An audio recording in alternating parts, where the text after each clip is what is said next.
Well, I can tell you just within my family, I have seen manifestations in the skin from issues in the gut, issues in the liver, which I want to get into, different pathogens, candida, H. pylori, all of those things just coming out of the skin. And I always say your skin is a window to your health, and you don't treat the symptom, you need to treat the root cause, like you're talking about. My rock bottom was all about my gut health, and my hair was suffering, my skin was suffering. So I really want to get into why the gut health is increasingly linked to the skin health. And we've talked to Kieran Krishnan on the podcast as well. So if you haven't listened to him, we talked to him about leaky gut, leaky skin. But here we're going to dive into it in a little different way. So if you could talk to us about why the gut health is so connected to the skin. Yeah, absolutely. So our gut holds about 70% of our immune system.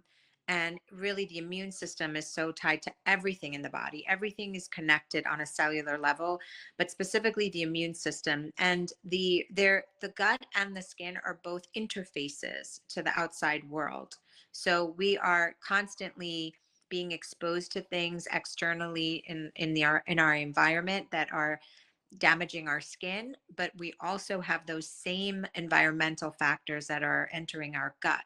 And so the gut is a tube from the mouth to the anus. And that's something I really want to stress. The mouth is the start of the gut. And every single person I work with, I stress that because the oral area of the body is just forgotten. Dentistry and medicine used to be a connected science, but they were separated at some point decades and decades ago. But the mouth is critical. Everything that goes on in our mouth, we swallow 2,000 times a day. It is all going to affect our gut. Mm. So these immune modulating factors that happen in the gut affect our skin, everything.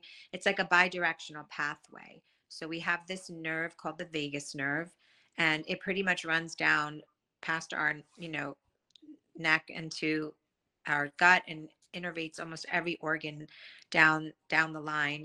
And so when there are skin issues, there will when there are gut issues, there will be skin issues, but there will also be brain issues. I see a lot of people with neuroinflammation. Everything is connected, but there's so many articles showing the connection with the gut and the skin, specifically with acne and hives, otherwise known as urticaria. But acne, you had mentioned H. pylori.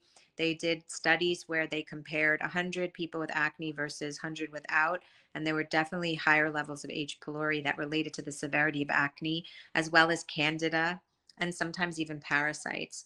So we are an ecosystem, so I don't believe in eradicating everything, but it's about the balance.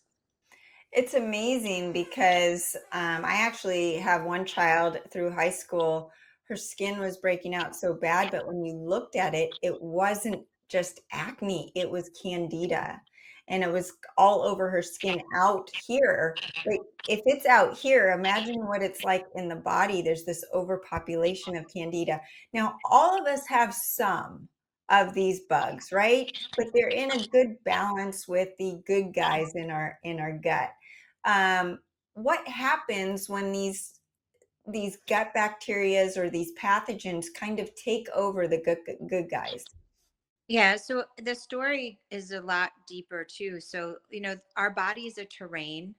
And like I said, it's an ecosystem. And as you mentioned so beautifully, there are these bacteria and other pathogens that are commensal. They belong there. They have a relationship with us. We house them. They take care of us in their own way too, producing beautiful immunomodulating factors and help us with our metabolism. But what happens is that the way I look at it is we have these toxic buckets, so to speak. Some people will call it like a rain barrel, and many different factors are involved. So part of it is genetics, very small part of it, less than we ever realize, and the rest is epigenetics, so above the genes. There are lifestyle factors, our nutrition, what we can tolerate just because of our stress levels, our lack of sleep.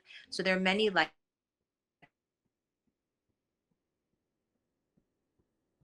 is a self-regulating, self-healing entity.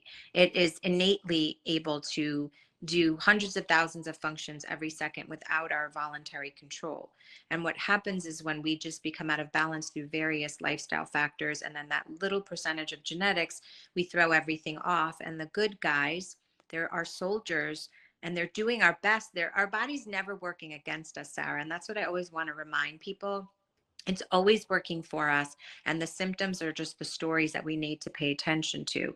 So, if we really took an honest, deep look at our lives, all of us, myself included, there are ways that we can improve those lifestyle factors. So, for me, it would be sleep, working on that as my priority, which I don't. And so when these bacteria or other pathogens are out of balance, then the opportunistics take their stronghold and they take over. And so again, it's all about that balance. Sometimes you just have to balance it rather than just eradicating everything. And then you could find where your body needs to get to get that clear skin or that clear cognition or whatever it is that you're struggling with. I love that you mentioned sleep. It's something that we all need to prioritize. I always say no supplement, no diet, no exercise works unless you have that sleep. It's the cornerstone of our health. And when I don't sleep well, I wake up and I look pale, I look creepy, my skin is not rejuvenated. So it is so important for that skin health.